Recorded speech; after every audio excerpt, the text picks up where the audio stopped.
In addition to titles and protocols, there are also a number of words avoided by the royal family. Whether one is addressing Queen Elizabeth II or the Duchess of Cambridge, there is certainly vocabulary that one is advised not to use. The anthropologist and author of the book Watching the English, The Hidden Rules of English Behavior, Kate Fox,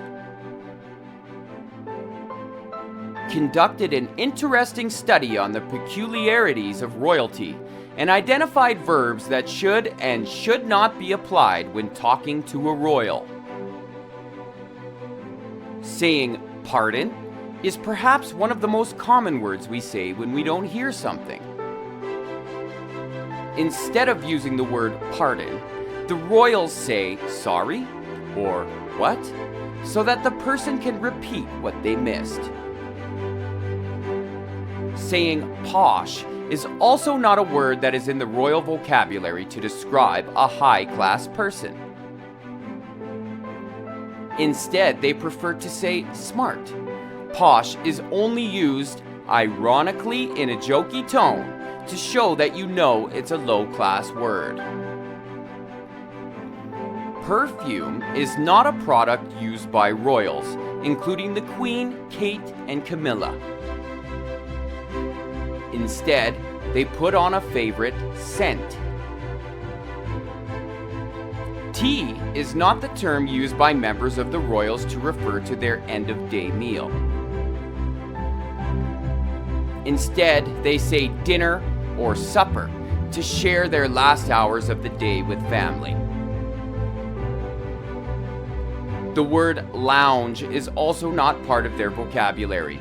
Instead, they use words such as sitting room or drawing room.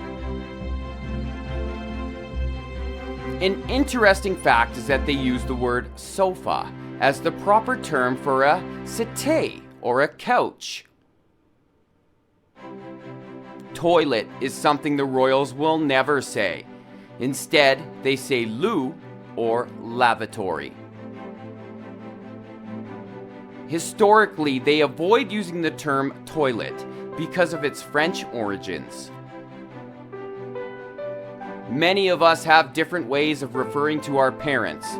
Perhaps the most common is mom and dad. Prince Charles addresses his mother, Queen Elizabeth, as Mummy, while Prince George says to his father, Prince William, Pops.